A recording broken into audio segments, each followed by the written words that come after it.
Bonjour, j'aimerais savoir comment je peux réduire la consommation énergétique de mon installation de dépoussiérage. Plusieurs solutions existent.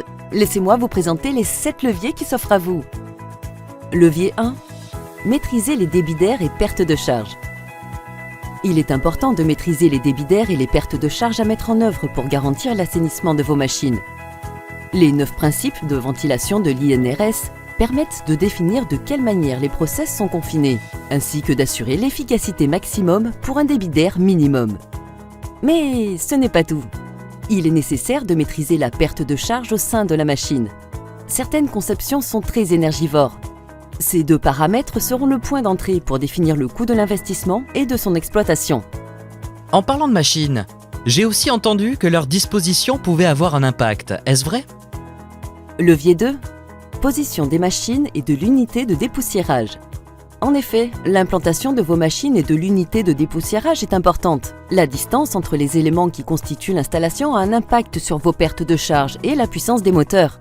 Si votre dépoussiéreur est ATEX, il peut être à l'intérieur de votre bâtiment avec des évents traversant les murs ou la toiture, ou un évent indoor. Votre cyclofiltre au cœur de votre process entraînera moins de pertes de charge et donc moins de puissance électrique. Levier 3. Simultanéité de l'aspiration. Si vos machines ne fonctionnent pas toutes en même temps, il est dommage de maintenir l'aspiration en totalité. La solution est d'installer un système type écomodulaire ou collectaire afin d'avoir une installation à débit d'air variable. Éco-modulaire, collectaire, vous en avez des solutions. En plus, tout est automatique. Asservi par variateur de vitesse, je suis serein.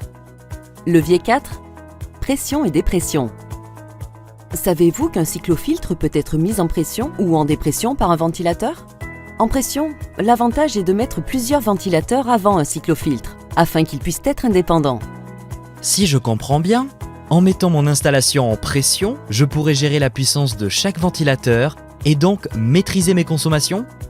Exactement. A contrario, en dépression, vous n'aurez qu'un seul ventilateur dimensionné sur la perte de charge la plus forte.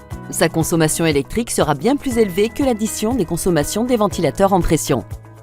C'est très intéressant, d'autant plus que je souhaite agrandir mon site de production et mon parc machine. Cette solution en pression me permettra d'ajouter les ventilateurs les uns après les autres. Exactement. Levier 5. Réintroduction de l'air. La réintroduction de l'air filtré dans le bâtiment permet de profiter d'économies considérables. Mais pour cela, la protection de votre personnel et du bâtiment est très importante et nécessite tous les dispositifs ATEX. Levier 6. Air comprimé. L'air comprimé est l'énergie la plus chère à produire, mais elle est nécessaire pour nettoyer les médias filtrants du dépoussiéreur. Le choix d'un cyclofiltre est excellent, puisqu'il est nettement moins consommateur en air comprimé que les autres dépoussiéreurs. Plus de 95% des poussières sont évacuées grâce à la préséparation cyclonique. Les médias sont moins sollicités. Vous consommez moins d'air comprimé. En plus, vous avez un séquenceur qui déclenche les pulses d'air comprimé en fonction du besoin. Quelle économie! Cela fait une belle différence.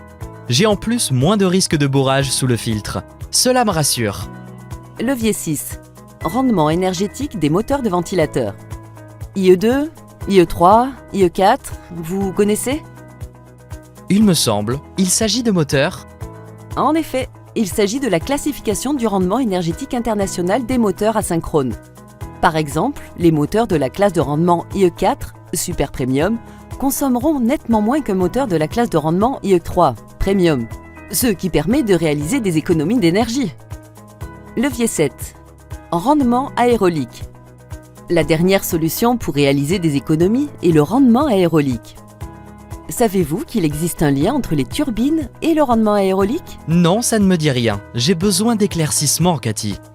La forme des roues d'un ventilateur va conditionner le rendement aérolique. Il est donc important d'être bien conseillé sur le choix de la technologie du ventilateur. Et, cerise sur le gâteau, pour vous permettre davantage d'économies, nos solutions sont éligibles au certificat à l'économie d'énergie, autrement dit, la prime CEE. Merci beaucoup, Cathy. Je n'aurais jamais pensé à toutes ces approches. Je vais réaliser de belles économies d'énergie. Avec plaisir. Si vous souhaitez plus de détails ou même une simulation sur l'une ou plusieurs de ces solutions, contactez nos experts.